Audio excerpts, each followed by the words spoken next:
Hello guys, welcome back to my channel. This is Sim and Stitches again. Alright, so this video is the second part of the video I posted the other time on how to draft a bustier caged dress. So we continue with this. Now after cutting the pattern, I went ahead to cut the fabrics. So I cut for each piece of the pattern that I have drafted, and I also cut along with the fabrics. I cut the hairstay, which is going to serve as the structure to hold the body of the fabrics. So the next thing I also did was to cut wording for the centerpiece.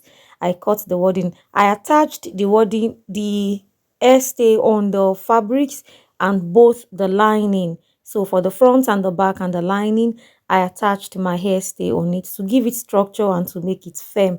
Because by the time I'm constructing my bust cage, I will need the fabric to be firm when I'm placing the boning on it. So you to go ahead and do this and make sure you iron it. You can see the placement of my wording. So the first thing I did was to attach the wording on the areas that I needed it to be. You can see the curved lines. Then I also went on to attach the hairstay to seal up the wording such that by the time I'm done ironing, it's all fixed internally. That is, you cannot see the wording anymore. It is only the hairstay that you can see. It's just how I like to do my thing. It usually comes out nice. All right, so the next thing I went on to also iron my hairstay on my I went on to cut the hairstay for the back piece. As you can see, I cut the fabric for the back.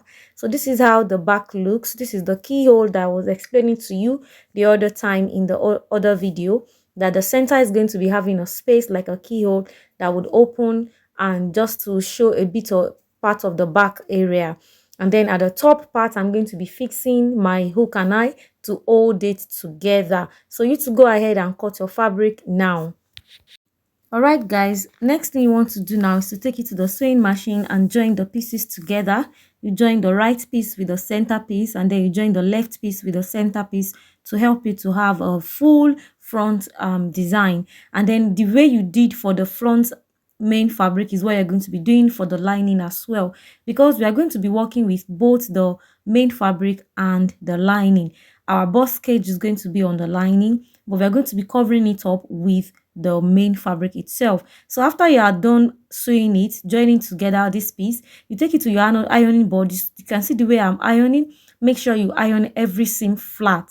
Iron it flat. It is very essential that you iron these seams flat, because if you don't iron it, it's going to give you a funny look. It's going to be poking out and it's not going to be rounded as you want it to be. So you don't want that to happen. Take it to your ironing board. You can use your tailor's hammer, as you can see that I'm doing there. So just iron it out. Now look at the lining. This is the lining. I told you that we are going to be making this design right directly on your lining. That is, we are going to be doing our bust cage on the lining. So you can see that the lining is already giving you that structure that you want. It's already giving you the cupped structure to stand as a framework for the bustier. All right, so the next thing you do is also you're going to iron out the seam line flat. You can see that my seam allowance was 0.5 inches each from each side. So that was what I used, and then you iron it flat. Iron it inside out.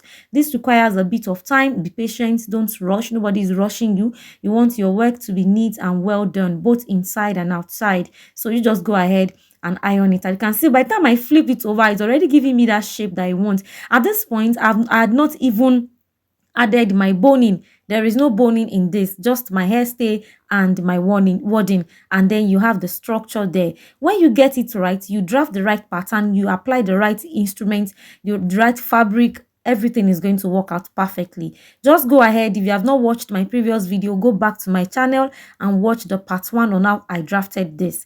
Now after this, you go ahead and then we begin to mark. We mark out our lines on the design. So for you to see this clearly, I'm going to be using a marker, a dark marker, because you obviously want the marks to show. So you're going to be using a colorful or dark marker, preferably a dark marker, because of course I'm writing it on a white fabric, so black is just going to show up. But if you have any colorful ones, you can just go ahead and do that. So first thing you do is to trace out about 0.5 inch from the top, leaving your seam allowance. That's 0.5 inches is your seam allowance for joining the lining with the main fabric.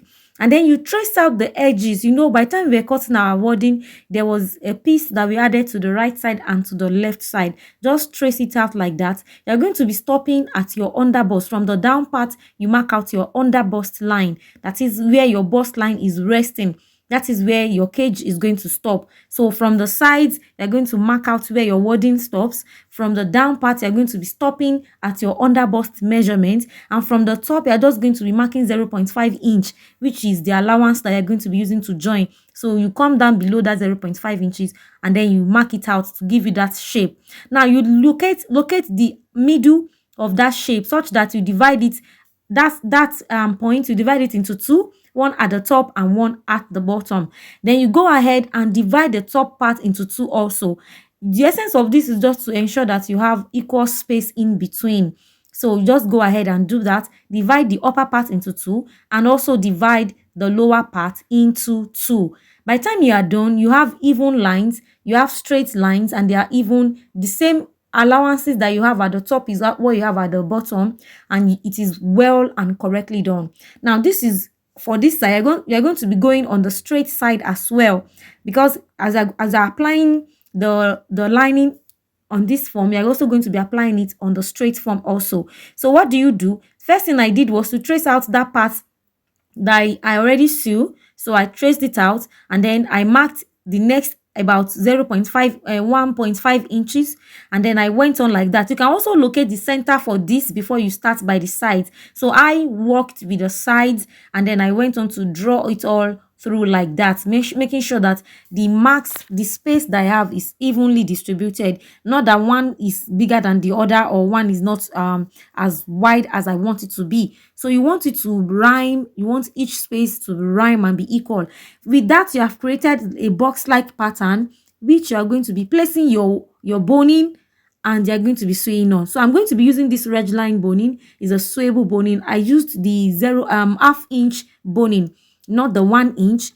In fact, this is like 0.25. Yes, 0.25 inches. It's very smaller than the other ones. You just align it like that, follow the lines, and then I moved to my sewing machine. Carefully, I started sewing. Now this is a bit technical because if if you're not correct with it, it can actually be messy, because I sewed this and my needle got broken about twice. So because I was trying to run, I was trying to be fast with it, but I discovered a technique that is just slow and steady. So you go on slowly, especially by the time you are placing the second round of the boning on it, it might be a bit thicker than it should be. So you just have to be careful. So if you follow the right process, you're going to get it right. So from this part now, you stitch it from the right side and you also stitch it from the left side. I'm talking about the boning. You place it on it, stitch it from the right side and stitch on the left side, such that you have two lines that you have stitched on each boning. Two lines that you have stitched on each boning. It's just to secure it and ensure that it is firm and well placed. You go ahead and do your own now. Next thing, you take the next line and then you measure out the amount of boning you require for this line. So after measuring it, cut it and then you place it directly on the line. Make sure that your boning is staying directly on that line that you have drawn. We are going to be stitching from the right side and also from the left side. The same way you have done for the first one is what you are going to be replicating here too. So basically, it just goes on and on and on like that. So we are going this line first. So you make sure you cover all the areas that you have marked. Do not skip a line. Do not be tired. Don't feel, oh, I've already done it. It's coming out. The structure is coming out. Let me skip. No, do not skip it. It is very important. All the lines that you have drawn, make sure that your boning is passing across it. Now, by the time you are stitching it on that part that is joined, you have to be careful because it's a bit, it's curvy. So you have to ensure that you manipulate your boning enough, take your time and carefully fold your boning. One of the techniques that I usually do, I didn't show this, is to fold my boning with an iron, steamed iron. The boning is rubber, it's plastic, so it is flexible. So I place it on my tailor's arm, and then I used my iron to flex it by placing the iron on it on steam, so it's soft and flexible. Then I carved out the shape. So by the time you are stitching it on this area, it will be easier for you to bend and fold and curve. So that's the technique that I use. So you too can also apply that. Otherwise, if you feel you are flexible, you can tame the boning. Go ahead and do that, whichever way you want to do it. The goal is just to ensure that it comes out nice. So I went on to stitch it on the other side. You can see the way I flipped it over in order for me to be able to stitch the other side. You to flip it over and repeat it all through until you cover up the lines, the straight lines that we have drawn here.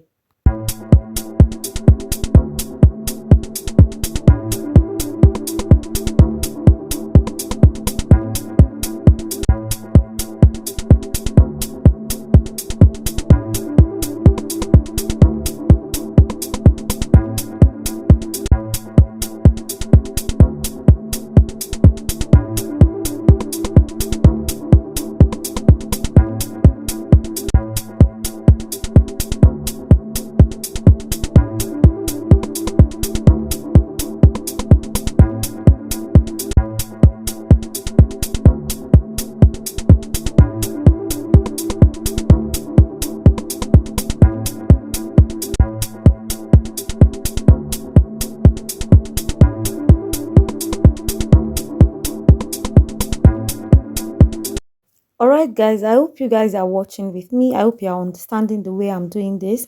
If you have not yet subscribed to my channel, please hit the subscribe button. This is the point. You subscribe and you watch out. Click on the notification bell so that by the time I post a new video, you get your notification.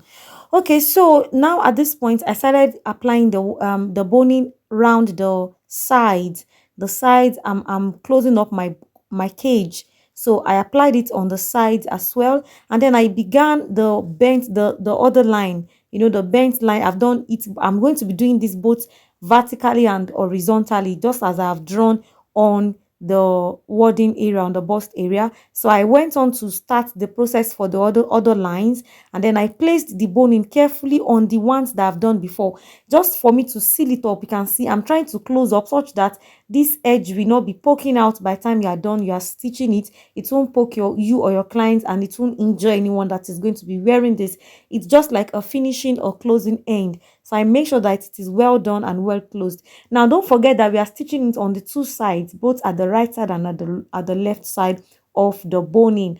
So you go on like that. You make sure that it is curved carefully, not to lose the shape of the boning, the shape of the structure of the bust. It's already curved. It's giving you the silhouette of your bust area. So this is what I just went on to do. I placed this line exactly on the lines that I have marked in the bust area. Just what you are seeing, I placed it like that. You can see this is the second time I'm doing this. I'm starting from the center point, and then I stitched it all the way through like that. Now this is also a technical tricky part. You have to be careful not to lose the shape that you have already formed. So you have to follow it bit by bit, ensure that there are no creases and there are no overlappings. So it tends to overlap. There was a point that I had to loosen it because I saw that there was a little bit of folding. No, you don't want that little bit of folding. You want everything to sit well and be flat. So you to go ahead and do that.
So yeah, I was done with this work, and then it's looking like what I want it to be. It's showing what I want it to be. The cage is well structured, it is well formed, and everything is formed. Now look at the other side of it. Look at how well structured it is, how firm it is standing. And with this, you don't even need to wear any bra on your corset. You are good to go. It can work with your corset, it can work with your Victorian corset, it can work with your over bust corset, it can work with your bustier, and it is good, it is firm, it is well structured. So with this, I was done with the upper parts of this design. Okay guys, so the next thing you want to do now is called fleshing. We are going to be placing a fiber layer on this cage that we have made, because we are going to be flipping it. It's going to be flipped like this in such a way that the wrong side is going to be showing, whereas this skeletal frame that we have is going to be the inside of it. Now we don't want this structure to be reflecting on the main fabric by the time we place the main fabric on it. So we want to give it flesh, we want to make it to look rounded and well formed. So I'm placing this fiber. Now I couldn't lay my hands on the already flat fiber that is used for beddings, that you use in your duvet and the likes. So I decided to use this one that is already pieces, the one that you find in your pillow. So I just cut it into a bit of piece, and then I arranged it carefully on the cage that I had already formed, and then I placed my hairstay on it. I cut the hairstay to give me the shape of this bust, and I used my steamed press iron to press it over. The steam is going to make the fiber to shrink such that it's going to lay flat. It's going to give you the exact replica of the beddings, the one you will find in the market. So I just placed it on it, and then it became soft, it became straightened. The bits and pieces were not in pieces anymore. So if you can't find the already straightened fiber, you can also make use of this method. This was just me improvising and trying to get this right. So the essence is just to ensure that it is well covered, the flesh is well covered, it's giving you that form, it's giving you that shape that you want at the end of the day. After you have done that, then you move to the next stage, which is that covering up of the main fabric with the lining. So I placed it carefully from the wrong side to the right side. You can see the two right sides are facing each other. Then I pinned down the neckline to ensure that they are aligned well. So you can see the way I placed it. You to go ahead and place yours like that. I took it to the sewing machine and I sewed it out. Note that you are going to be joining it at the neckline first. You join the neckline.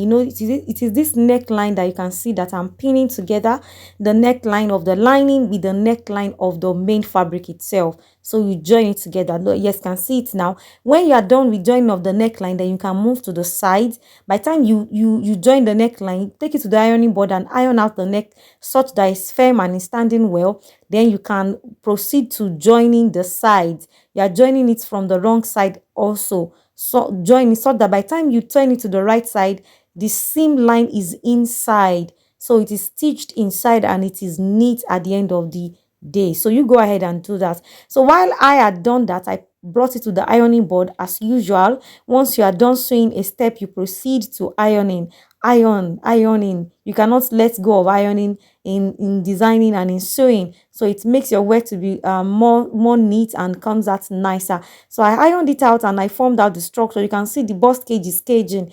It is well done. See, there is no magic to this thing. As long as you follow the process, you do the right thing the right way, you will get the result that you want. Look at it now. See the cage. It is caging. Tell somebody it is caging. Okay, write it down in the comments. Say it is caging. Right, this is just how to do it. You can see that it's simple, right? It is very simple. There's no rocket science to this thing. Once you watch this video carefully and you follow it, you will get it right. So the next thing I did was to stitch out the lining with the main fabric for the back piece. So this is the back piece you are seeing on your screen. I joined it at the neckline. I joined the keyhole as well. I joined the sides and the middle part where there will be zipper. I joined as well, and my back piece is ready. You can see how I did it. This is what I was telling you guys, that there's going to be a cage, a keyhole rather, at the middle point of the back design. So it's just going to come out nice. Now this is the zip allowance that I just folded. I had not yet taken the dart. I'm still going to take the dart. It's already notched on the fabric, so it's just for me to take it by the time I'm joining every other piece together. So you have your front and your back piece ready. Now proceed, go ahead to the next design. So I went on to cut the down part. I didn't show that in my picture, in my video, so I just cut the down part, the tail part, the waist hip, and the bottom part of it. And then I also went on to do my hip padding. So I have a video on how to pad your hip, how to draft it, and how to pad it. So you just go ahead and watch that video, you will understand. So I had already attached the hip pad to the lining of this fabric. I attached it to the lining, and then at this point I'm attaching the fabric itself with the lining. I'm attaching it at the waistline. This is the waistline that I'm going to be joining with the upper part of my fabric, upper part of the dress that I'm making. Don't forget, we are making a dress, so right side facing each other. I pinned it all through together. Now I'm going to be running my stitch all through the length, the sides, the waist, the other side as well. So that was what I did. Now at this point I had already done it. I stitched the lines together, and at this point I'm just ironing. So bring it to the ironing board, iron it out, straighten it out, ensuring that it is well laid, it's lays flat. Yes, ironing your garments while constructing it makes your work to be neat.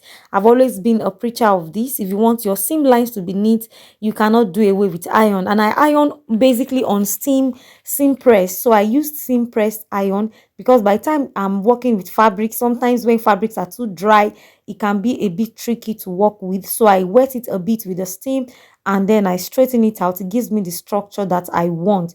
So you can also go ahead and do this. So I just ironed it all through like that. All right, guys, the next thing we are going to do now is to complete our work. So we have turned now to the back now. So I'm going to be attaching both the front piece and the back piece of the upper part of this dress. I'm going to be attaching it together, and I'm attaching it from the shoulder line. That shoulder line is what I'm merging together. Look at the way I flipped it. It's just a trick that you have to know as a fashion designer or seamstress. Once you want to join the shoulder together, place the right sides facing each other, and then you flip the lining over to cover up for both the right sides of the main fabric that you have. I'm going to replay that for you to see properly. It's just like that. You flip it over, making sure that they are lined together, and then you can secure with your pin, or you take it straight to your sewing machine. Hold it down with the allowance that you have added to it at the top, and there you have your shoulder line secured. So just exactly as I did the first one, you say the same thing is what you are doing to the second shoulder. Don't forget what I said. You place the right side facing each other, then you flip one part of the right side, flip it over to the other side. It's going to like cover it all, and there you have it. Another thing that I also did here is to stitch up the side seams. So I placed the side seam, the right side facing each other. This is for the back piece and the front piece. So I just placed it right side facing each other, and I marked out the allowance that I needed, which is like about 1 inch allowance, and then I pinned it together. I did for the right side and I did for the left side. Remember that our back is divided into two because there is going to be a zipper at the back.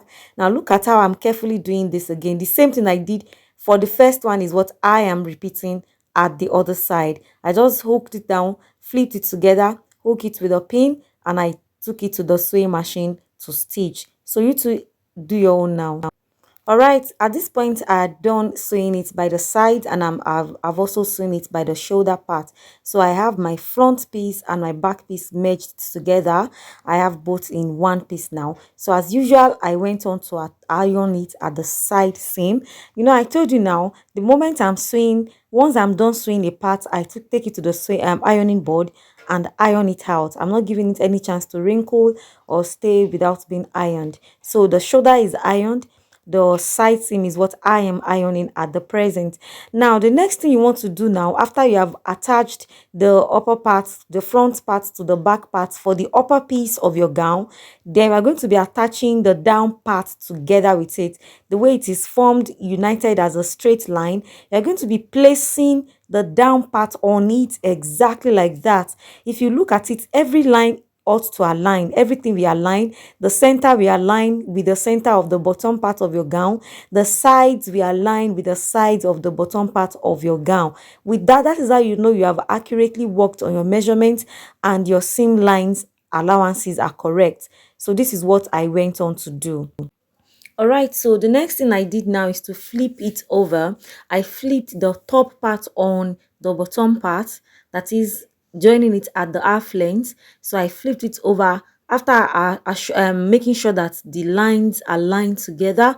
I held it with a pin and then I took it to my sewing machine and I stitched it all the way from one end to the other end, that is from the end one end of the zipper down to the other end of the zipper. I marked it all the way through and I stitched about 1 inch line. Yes, I stitched it that way, 1 inch line. I joined it with that. I had cover up for my hemming allowance. Remember we added hemming allowance on our top when we were making our pattern. So I also added the 1 inch on the down part when I was cutting it. So now I just went on to stitch it together using that my allowance for stitching. So and then I achieved the straight line, and by the time I did this, I had successfully achieved the joining of the gown. Next thing I did was to take it to the sewing machine. I stitched it all through and I attached my zipper. So you know it is after you had successfully attached this that you attach your zipper to it. Do you understand what I'm saying? So I held it down with a zipper at the back and then I went on to hem the length. I hemmed the length of my gown. And with that, you have successfully finished sewing your dress. Then also I attached my sleeves to this design. I didn't show the picture of the sleeves or the video of the sleeve. I attached my sleeve, however, to it to give it a complete design all through. And that is just how it is. It is very, very simple. Guys, look at it now. Look at the dress. Look at how beautiful it came out. It came out so nice and lovely. Look at it now. And remember this Zara cap that we did the other time? This, I told you, I taught you how to make this. So I attached it to this and it's lovely. Guys, it is lovely. Something that you too can do. If you do it, please tag me on Instagram at Seam and Stitches Fashion House. I would love to see a review. I would love to hear feedback from you. Please subscribe to my channel now. Come on, subscribe now, hit the like button and share. Bye bye.